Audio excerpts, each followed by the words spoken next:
আবার স্বাগত একুশে বিজনেসে। দর্শক, এখন রয়েছে দেশের আবাসন খাত নিয়ে বিশেষ আলোচনা, আর এই আলোচনার জন্য আমাদের স্টুডিওতে যোগ দিয়েছেন কৃষিবিদ গ্রুপ শিল্প পরিবারের ব্যবস্থাপনা পরিচালক এবং real estate and housing association of Bangladesh রিহ্যাবের নবনির্বাচিত প্রেসিডেন্ট ডক্টর মোহাম্মদ আলী আফজাল।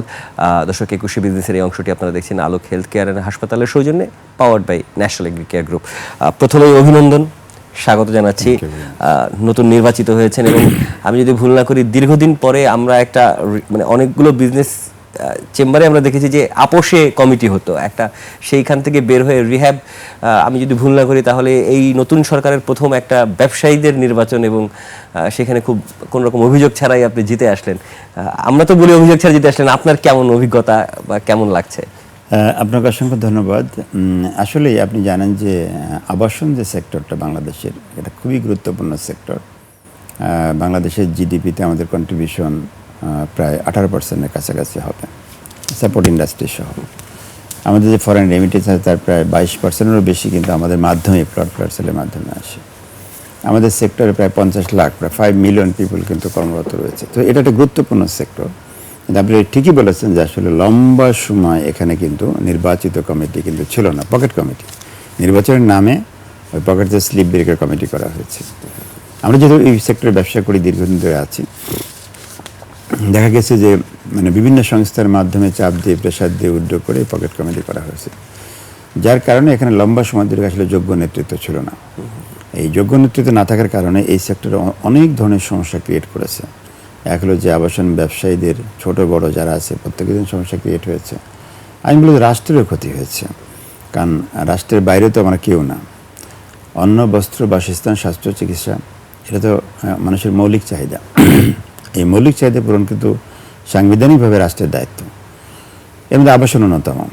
আর সেই আবাসন নিয়ে আমরা কিন্তু কাজ করছি, কিন্তু আমাদের দুর্বল নেতৃত্বের কারণে আমরা ব্যর্থ হয়েছি। আমি আগে রাষ্ট্রকে ব্যর্থ বলবো না, রাষ্ট্রকে আগে দায়ী করবো না, যে রাষ্ট্রকে আমরা বুঝাতে ব্যর্থ হয়েছি আমাদের দুর্বলতার কারণে যে আমরা আপনাদের উন্নয়ন সহায়ক শক্তি।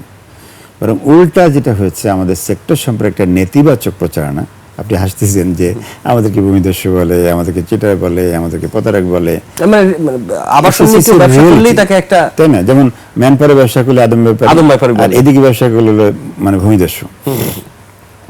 কিন্তু বাস্তবতা আপনি যদি আসেন, আপনি একজন মিডিয়া কর্মী, মিডিয়াতে আপনি আছেন, আপনি ঢাকা শহরে যান, খুলনায় যান, চিটাগাং যান, রাজশাহী, বড় বড় সিটি যতগুলো আছে, যে কোনোটা র্যান্ডম আপনি সুন্দর বিল্ডিংয়ের কাছে নেম প্লেটটা দেখবেন, আমি 100% বলতাম, নিয়ার অ্যাবাউট 100% দেখবেন কোনো না কোনো আমার রিহ্যাব মেম্বার এই কাজটা করেছে। কিন্তু আমি পজিটিভটা থেকে বলছি না। হ্যাঁ, বিচ্ছিন্ন একটা ঘটনা হতেই পারে। আমাদের এখন সব মিলে রেজিস্টার্ড মেম্বার হচ্ছে 1800 মতো। তো এর মধ্যে সকলেই ভালো গ্যারান্টি দেওয়া কঠিন।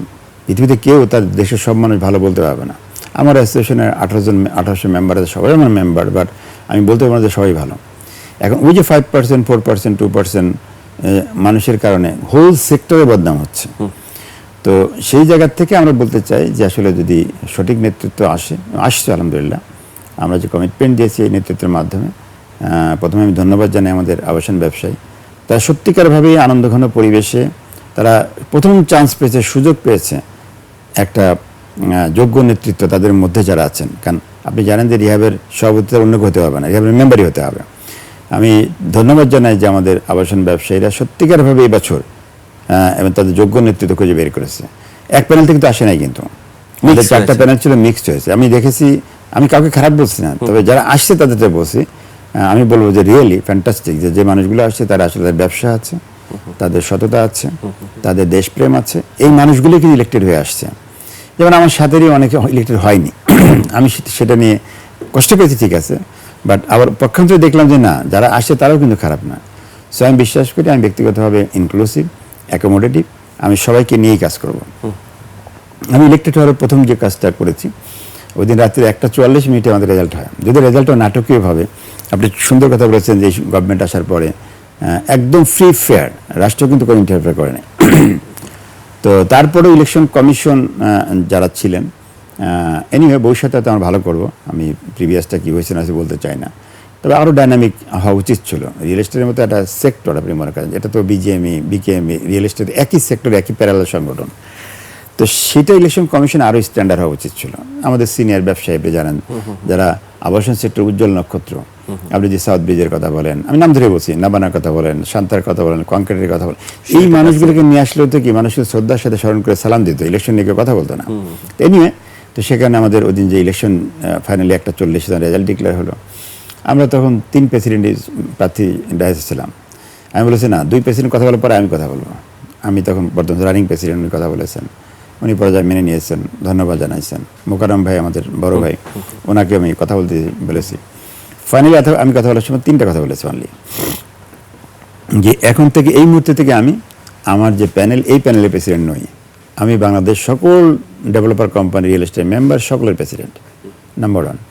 নাম্বার 2, মোকাররম ভাই, অর্ধজন ভাই, আমি আপনাদের নিয়ে কাজ করতে চাই। আমি কালকে রেস্ট নিয়ে পরশুদিন আপনাকে রিং করবো যে আপনি কোন জায়গায় থাকলে সম্মান বোধ করবেন, কাজ করতে কমফোর্ট ফিল করবেন, সেই জায়গায় রেখে আপনাকে আমরা কাজ করতে চাই। তো আমরা রিয়েল ইনক্লুসিভ, মুখে না, আসলে ইনক্লুসিভ। একেবারে সিনিয়র যারা দীর্ঘদিন তারা, যে আপনি নিজেও বলেছেন যে লম্বা ইলেকশন না আর করে না, যারা একটু ভালো ব্যবসায়ী, মান সম্মান আছে, সোসাইটিতে অবস্থান আছে, তারা এটা গোটায় নিয়েছে, এই যাই হোক আমি আমার ব্যবসা করতেছি, মেম্বারশিপ রাখলাম আর কি। তো ওই মানুষগুলোর সাথে অলরেডি আমার কানেক্ট হয়েছে, সরাসরি তাদেরকে নিয়ে বসবো আমরা, এবং তাদের সবাইকে আমরা একসাথে করবো, ছোট বড় যারা আছে সবাইকে আমরা একটা প্ল্যাটফর্মে নিয়ে আসবো। আমি বিশ্বাস করি দিন শেষে আমরা যখন এই মানুষগুলোকে যে রাষ্ট্রের কাছে বসবো, রাষ্ট্র আমাদের কোনো বিষয়ই ফেলে দিতে পারবে না। আর আমরা যে মানুষগুলো যাচ্ছি, আমাদের পার্সোনাল লাইফে চাওয়া পাওয়ার কিছু নাই, আমাদের পার্সোনাল লাইফে রিয়েলি চাওয়া পাওয়ার কিছু না। আল্লাহ আমাদেরকে সব কিছু দিয়েছে, আবাসন বলেন, বাড়ি বলেন, সব কিছু মাল্টিপল আছে আমাদের। আমরা রিহাবে দিতে আসছি, শুধু রিহাব বলবো না, আবাসন সেক্টরকে, বাংলাদেশের আবাসন সেক্টর ডেভেলপ করার জন্য আসছি। তো আমি বিশ্বাস করি এই যৌক্তিক দাবিগুলো যখন তুলে ধরো সরকার কিন্তু ডিনাই করতে পারবে না। আমি আবারও বলতেছি, আমি রাষ্ট্রকে ব্লেম দেওয়ার আগে বলতেছি, আমার দুর্বল নেতৃত্ব বলতে পারে নাই। যদি আমি একটা এক্সাম্পল বলি, বাংলাদেশের এই মুহূর্তে ধরেন 18 কোটি মানুষ, রাষ্ট্রে কিন্তু 2টা চ্যালেঞ্জ, যে 5টা যে আমি বলেছি মৌলিক উপাদান, তার 2টা কিন্তু খাদ্য এবং বস্ত্র। 18 কোটি মানুষ, এটা কিন্তু পপুলেশন গ্রোথ এখন যা আছে এইটাই থাকে, তাহলে 2050 সালে 25 কোটি হবে, 2001 সালে 35 কোটি হবে। তাহলে 35 কোটি মানুষের যদি আপনি ছেড়ে দেন দোতলা 3তলা বাড়ি করার জন্য, টিন শেড করার জন্য, তাহলে তার কোনো জমিই থাকবে না। আপনি হিসাব করেন 35 কোটি মানুষ বাড়ি করলে কি হবে, কোনো জমি থাকবে না। এত ছোট একটা দেশে, মানে আকারের হিসাবে, সেখানে তাহলে মানুষ খাবে কি? মানুষ কিন্তু না খেয়ে মারা যাবে। তা আমরা যদি রাষ্ট্রকে বুঝাই, এটা তো রাষ্ট্রের বাইরে না, আমি আমার আবাসনের জন্য বলছি, রাষ্ট্রকে বলবো যে বাংলাদেশে চাষযোগ্য কৃষি জমির 1 ইঞ্চিও নষ্ট করা যাবে না, তাহলে বাংলাদেশে আগামী প্রজন্ম না খেয়ে মারা যাবে। ওরা আমাদেরকে গালি দেবে যে আমাদের আগের জেনারেশন আমাদের জন্য কিছু করে যায়নি। তো এটার একটা বিষয়।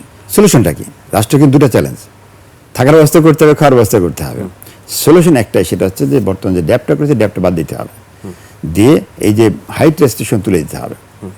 আপনি দেখেন আমাদের পার্শ্ববর্তী সিঙ্গাপুর আছে, হংকং আছে, কুয়ালালামপুর, ব্যাংকক, বাচ্চা বিল্ডিংটা প্রায় 40 তলা।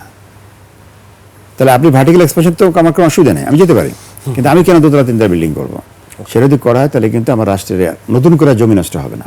মিস্টার প্রেসিডেন্ট, আপনার কাছে মানে একটা যে পরিবর্তন এসেছে নেত্রী, সেটা বুঝতে পারছি। মানে আমাদের সাংবাদিকতার এক্সপিরিয়েন্স বলে যে আগে কেউ রিহাবের প্রেসিডেন্ট হলে তিনি প্রথমে প্রধানমন্ত্রীকে ধন্যবাদ জানাইতেন, কোনো একটা উপদেষ্টাকে ধন্যবাদ জানাইতেন, তারপরে মন্ত্রীকে ধন্যবাদ জানাইতেন। আপনি সেই দিকে যান নাই, রাষ্ট্রকে রাখছেন, এই জন্য ধন্যবাদ। এবার একটু অনেকগুলো প্রশ্ন আমার কাছে আছে, একটু ছোট ছোট করে উত্তর চাইবো। আপনি বলেছেন আপনি এক ধরনের ইনক্লুসিভনেস আনতে চান, এইটা কি খুব কঠিন কিনা? মানে ধরেন একটা রাজনৈতিকভাবে আমাদের অনেক কিন্তু কারখানাও বন্ধ রয়েছে, এবং আমরা এমন একটা সময় রয়েছি যে সময় আপনি বলছেন আবাসন খাতের উন্নয়ন করতে চাচ্ছেন, যেটা সবাই চাবে, মানে যিনি দায়িত্বপ্রাপ্ত হবেন। কিন্তু আমরা দেখি যে গ্লোবালি অয়েল ক্রাইসিসের কথা বলেন বা জ্বালানি সংকটের কথা বলেন, মানুষের হাতে টাকা কমে গেছে, সেটা দেশের ভিতরেও দেশের বাইরেও। সুতরাং আবার মধ্যপ্রাচ্য থেকে যারা টাকা পাঠাইতেন, সেই টাকাটা যে আমি ঠিকঠাকভাবে কিছুদিন পর পাবো, সেটাও আমি ভরসা করতে পারতেছি না। এরকম একটা সময়ে আসলে এই দায়িত্ব নেওয়াটা যথেষ্ট চ্যালেঞ্জিং। সুতরাং এই সময় আসলে রাষ্ট্রকে বোঝাতে পারা, বা রাষ্ট্রকেও আসলে, তারও তো অনেকগুলো চাপ রয়েছে, সে এখন তেল নিয়ে যথেষ্ট বিপদে রয়েছে, এই চ্যালেঞ্জটা আপনি মোকাবেলা করবেন কিভাবে? আর ইনক্লুসিভিটি বলতে আপনি আসলে যারা পলিটিক্যাল আইডেন্টিটির কারণে অনেকেই কারখানা বন্ধ করে রেখেছেন, তাদেরকেও কি আপনি ধরছেন? আসলে আমরা এই প্যানেল করার সময় আমি শব্দটা বারবার ইউজ করেছি, আমি ইনক্লুসিভ এবং অ্যাকোমোডেটিভ 2টা শব্দ ইউজ করেছি। একটা হচ্ছে যে আমি দিন শেষে দেখবো সে কোন পলিটিক্স করেন, কোন আদর্শের, কোন ধর্মের, সেটা হচ্ছে ইম্পর্টেন্ট বিষয় না। আমরা দেখতে চাই যে আবাসন সেক্টরের জন্য, যদি আমার কৃষি গ্রুপের অনেক ধরনের ব্যবসা আছে, কারণ 2টা কোম্পানি আমার আবাসন, আমরা দেখবো যে আবাসন সেক্টরের জন্য তার ব্যবসা আছে কিনা, নাম্বার 1। নাম্বার 2, লোকটা সৎ কিনা। কারণ যে আপনি যত কোশ্চেন করছেন, ভূমিদস্যু বলেন, প্রতারণা বলেন, এই জায়গাটা কিন্তু কভার হয়ে যাবে। সেই লোকটা সৎ কিনা, সেই লোকটা দেশপ্রেম আছে কিনা, কথা কথা টাকা চুরি করে বিদেশে পাচার করে কিনা। তা আমরা কিন্তু এই 3টা বেসিক ক্রাইটেরিয়া দেখেছি, দেশের সৎ কিনা, দক্ষ কিনা, তারপর দেশপ্রেমিক কিনা, পাচার করে কিনা, পাচার, এই জায়গাটা আমরা দেখেছি। তো সেই মানুষগুলোকে আমরা একসাথে করেছি। সে কোন দলে সেরকম চিন্তা বিবেচনা আনি নেই, কিন্তু আমাদের যেমন প্যানেল করেছে, আমাদের মধ্যে হিন্দু ছিল, বিভিন্ন আদর্শের লোক ছিল, মহিলা ছিল। আপনাদের কিন্তু এমপি সাহেব আছেন, আমি একটু এই কথা বলে আসলাম, কিন্তু ভিন্ন প্যানেল থেকে আসছে। বলছি না, সব প্যানেল থেকে যারা আসছেন সবাই কিন্তু আমাদের। ও আমি আরেকটা কথা বলতে ভুলে গেছি, রিহ্যাবিলিটেশন তিনটা যে বললাম, তিনটা শব্দ বলেছেন, আরেকটা শব্দ বলেছিলাম যে সেটা হচ্ছে যে যে যেখান থেকে ইলেকট্রিক হয়ে আসে না করা, আমরা সবাইকে মিলে একসাথে কাজ করবো। তো যেটা বলছিলাম যে আপনি বলছেন ইনক্লুসিভ, তো এখানে আমরা সবাইকে নিয়ে যেন কাজ করব। আর রাষ্ট্রের কাছে বোঝানোর যে বিষয়টা, আমি তো আসলে স্পেসিফিকভাবে রিয়েল এস্টেটের দাবি নিয়ে যাচ্ছি না। আমার বক্তব্য হবে যে রিয়েল এস্টেট সেক্টরটাকে রাষ্ট্রের দায়িত্ব ডেভেলপ করা। আমরা আপনার সাথে থেকে সেই ডেভেলপমেন্টের কাজটা করছি। আমরা আপনার ডেভেলপমেন্ট পার্টনার, আপনার উন্নয়ন সহায়ক শক্তি। আমি তো আপনাদের অন্যান্য 8-5টা ট্রেড বডির মতো আমি চাঁদাবাদি করা, দাবি আদায় করা, আমার ট্রেডের জন্য এটা দেন ওইটা দেন, এটা আমি কথা বলতে যাবো না কখনো। রাষ্ট্রের জন্য এটা দরকার, করতে হবে। রাষ্ট্রের জন্য এটা করা হয় না, তখন কিন্তু আলটিমেটলি আমার ডেভেলপার মেম্বার যারা, তারা কিন্তু অটোমেটিকলি তার সুবিধাটা পাবে। হ্যাঁ, রাষ্ট্রের সাথে কোনো কোনো জায়গায় আমাদের হেসিং হবে, এটা সত্য কথা।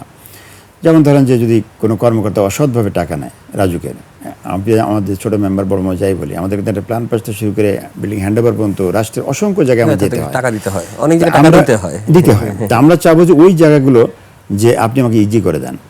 আপনি পরে রাষ্ট্রে ফি বাড়া দেন, আমার আপত্তি নেই, কিন্তু আমি ফিটা জমা দেবো, আমি একটা পয়সা দিতে পারবো না। আমার মেম্বার যখন সার্ভিসটা পায়, আমি বলবো যে রাষ্ট্রকে অন স্টপ সার্ভিস করার জন্য আমার 40টা পারমিশন লাগে, আমার আপত্তি নেই, বাট আমি একটা জায়গায় ড্রপ করবো, করে সব ফি জমা দেবো, আপনি এগুলো সাইন করে আমাকে কাগজটা দিয়ে দেবেন, আমি রাস্তায় ঘুরতে পারবো না। এই বিষয়গুলো রাষ্ট্রের সাথে আমাদের ডায়ালগ হবে। এটা রাষ্ট্রের স্বার্থের বাইরে না, কিন্তু রাষ্ট্রের স্বার্থের সাথে থাকবে এর বিষয়টা। আমাদের অনেকগুলো জায়গায় আমি বলেছি প্রয়োজনে আমি বাড়াই দেন রেট।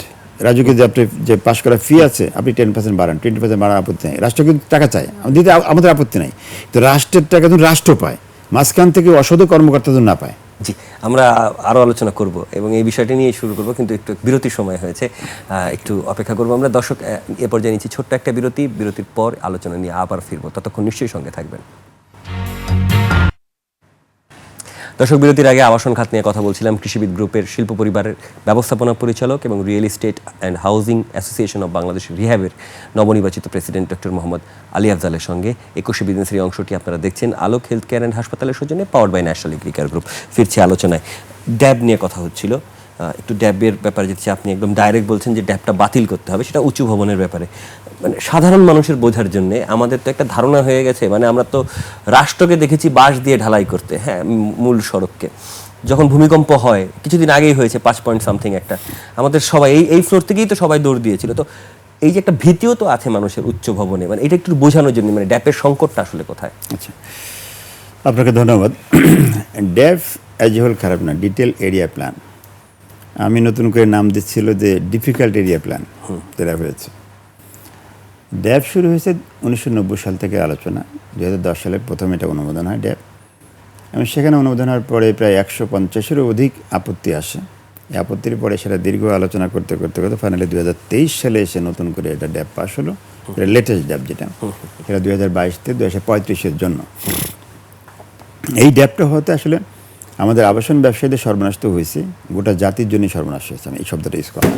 সেজন্যই বলছি যে এই ড্যাব থাকতে পারে না, এই ড্যাব কোনো কারেকশন করা যাবে না, এটা চেঞ্জ করতে হবে, নতুন করে করতে হবে। স্বাধীন বাংলাদেশের উপযোগী, নতুন বাংলাদেশের উপযোগী দিন শেষে আপনাকে মনে রাখতে হবে, যে পরিসংখ্যানটা দিয়েছি, এদেশের বর্ধিত পপুলেশনের আবাসন এবং খাদ্য দুটো ম্যানেজ করতে হবে, এইটা মাথা রেখেই করতে হবে। তো এই ড্যাপের সবচেয়ে বড় সমস্যা হচ্ছে অনেকগুলো বৈষম্য। আমি সব তো বলার সুযোগ পাবো না, আপনার সময় কম, আমি 2-3টা বৈষম্যের কথা বলি। আমরা বলেছি যে এক শহর এক নীতি আমার ইশতেহারে ছিল। আপনি দেখেন এই ড্যাপের মধ্যে যেটা বলা হয়েছে, মিরপুর আপনি চিনেন, মিরপুর ডিএসএ 4 কাঠা জমিতে 8তলা বিল্ডিং করা যায়, আমি রাইট? ঠিক ওই ওয়ালের পাশেই আমরা একজন সাধারণ জনগণ, তার 5 কাঠা জমি আছে, সে কিন্তু 4তলা বেশি করতে পারে না। তাহলে কি এক শহর এক নীতি হলো? উনি কি বাংলাদেশের সিটিজেন না? ওনারা আর্মি অফিসার, ওনারা সিটিজেন, তাকে সিটিজেন না কেন? হুয়া এই বৈষম্য কেন? বসুন্ধরা গুলশান হলে এক ধরনের হাইট দেওয়া হচ্ছে, মিরপুর হলে আর কম। আমি ঘাট পারে আপনি যদি যান, আমিনবাজার যান বা সাভারে যান, আরো কম কেন? কিসের বেসিসটা কি? আমি কোনো বেসিস খুঁজে পাই না। তো প্রথম কথা হচ্ছে যে এক শহর এক নীতি। আমি এই বক্তৃতাটা চেঞ্জ করবো আরও হয়তো বছরখানিক পরে, যে এক দেশ এক নীতি হতে হবে, গোটা দেশটা একটা সিস্টেমের মধ্যে আনতে হবে। দেশ শুধু ঢাকার জন্য নয়, আমি বলি গোটা বাংলাদেশের জন্য আমি জোনিং করতে হবে। কারণ বাংলাদেশ ছোট্ট একটা ভূখণ্ড, মানুষ বাড়বে, দেশ বড় হবে না। যে যার মতো করে বিল্ডিং দেশ বড় হবে বলে না, দেশ তো আর বড় হবে না। ইন্ডিয়া তো ছেড়ে দেবে না কিছু অংশ আমাদের বড় হওয়ার জন্য, কোনো সুযোগ নেই। তাহলে গোটা দেশটাকে আপনি জোনিং করতে হবে, একদম স্পেসিফিক জোনিং করতে হবে। This land is for agriculture, এই জমি কখনো হাত দেওয়া যাবে না, চাষযোগ্য জমি এখানে কখনো হাত দেওয়া যাবে না। This land is for housing, এখানে শুধু হাউজিং হবে। This land is for industry, এটা ইন্ডাস্ট্রি হবে। এভাবে করে এরা হয়তো নতুন কোনো বিষয় নয়, কিন্তু আপনি মালয়েশিয়া যান, থাইল্যান্ডে যান, আপনি দেখবেন সব জোনিং করা আছে। কিন্তু আমার দেশে থাকলেও সেটা কোনো বাস্তবায়ন নাই। কিন্তু সো আমার পরিষ্কার বক্তব্য, গোটা দেশের ডেপ করতে হবে, গোটা দেশটাকে জোনিং করতে হবে, নাহলে ভবিষ্যৎ প্রজন্ম আমাদের গালাগালি করবে। আমাদের ফিউচার জেনারেশন, নাতিপুতিজন 100 বছর আসবে, বলবো যে আগের জেনারেশন আমাদের সর্বনাশ করে দিয়ে গেছে, আমাদের দেশটাকে বাসের অযোগ্য করে দিয়ে গেছে। আচ্ছা, আপনি সুন্দর কথা বলছেন যে হাইট রেস্ট্রিকশন। আমার পরিষ্কার বক্তব্য, হাইট রেস্ট্রিকশন রাখার কোনো প্রয়োজন নাই। হ্যাঁ, ওনলি লাগবে এয়ার ফানেল এবং কিছু রাডার শো সেন্সিটিভ এরিয়া আছে, ওইটা ছাড়া বাকি কোথায় কোনো রেস্ট্রিকশন রাখার দরকার মানে যেখানে বিমানবন্দর আছে, প্লেন উড়ে, এরকম জায়গায়, এরকম জায়গা ছাড়া কোথাও দরকার নেই। আপনারা সুন্দর কোশ্চেন করেছে, ভূমিকম্প, এটার কথা বলছেন। আপনি দেখেন একজন স্ট্রাকচার ইঞ্জিনিয়ার, এটা টেকনিক্যাল বিষয়, ইঞ্জিনিয়ার আছেন, সিভিল আছেন, সবাই মিলে যখন একটা বিল্ডিং ডিজাইন করে, অনেকগুলো সেক্টর তো একসাথে মিলে, একজন করতে এখন তো মাইক্রো লেভেলে ভাগ হয়ে গেছে। তো তখন তারা কিন্তু হিসাব করে যে তার ডেড লোড কত হবে, তার লাইভ লোড কত হবে, উইন্ড লোড কত আসবে, সেটা দিয়ে ক্যালকুলেশন করে বিল্ডিং বানায়। আপনি দেখেন পৃথিবীতে বড় বিল্ডিংগুলো ভূমিকম্প সবচেয়ে কম ভাঙে, ছোটোগুলো আগে দোতলা একতলায় কিন্তু আগে ভাঙে, তার ওগুলো কিন্তু ওই সময় হিসাব করে না। তাহলে আমার যদি বিল্ডিং যখন ডেভেলপার বানায়, সে কিন্তু দেখবেন যে সব হিসাব কিতাব করে সে বিল্ডিংটা দাঁড় করাবে। আপনি দেখেন এই যে মতিঝিল এক্সাম্পলটা বলে, হাইটের কথা বলে আপনার বোঝার জন্য বলতেছি সহজ করে, মতিঝিলে একটা বিল্ডিং 40 তলা সিটি সেন্টার। আচ্ছা, এই 40 তলা বিল্ডিং কি এখন পর্যন্ত কোনো সমস্যা হয়েছে? হয়নি। কেউ কেউ বলছিল যে ডেবে যাবে, আমাদের মাটি খারাপ, বিভিন্ন ধরনের আলতু ফালতু যুক্তি দেওয়ার চেষ্টা করা হয়েছে। আচ্ছা, আমি তো বলবো যে রাষ্ট্রের উচিত ছিল পরিষ্কার সিদ্ধান্ত যাওয়া যে বাংলাদেশ ব্যাংক থেকে শুরু করে হাইকোর্ট পর্যন্ত রাস্তার দুই পাশে সবগুলো দৃষ্টিনন্দন সরকার ডিজাইন করে দিত যে এরকম দৃষ্টিনন্দন বিল্ডিং 40 তলা নিচে একটা হবে না। তাহলে এই রাস্তাটার দৃষ্টিনন্দন হতো না, বিদেশ থেকে মানুষ দেখতে আসতো। কিন্তু এই রাস্তাটাকে আমরা যেটাকে ব্যাংক পাড়া বলি, এখানে সমস্ত বাংলাদেশের ব্যাংক, নন ব্যাংক এবং বিমা সহ বাণিজ্যিক সমাবেশ ঢোকানোর পর আরও জায়গা ফাঁকা থাকতো, ঠিক কিনা? আমি যে গরিব এলাকা বলি মিরপুর, আইডিবি ভবনটাকে আপনি পারমিশন দিলেন 20 তলা, এরপর আর দিলেন না। আচ্ছা, আমার তো উচিত ছিল ধন্যবাদ জানাই পারমিশন দিয়ে, সেটা এয়ারপোর্টের সাথে কিন্তু দেখেন এখন কোনো প্লেন বাড়ি খেয়েছে, কোনো হেলিকপ্টার বাড়ি খেয়েছে, কোনো একজন পাইছে, আপনি মিডিয়া করবেন বলেন, পান নাই।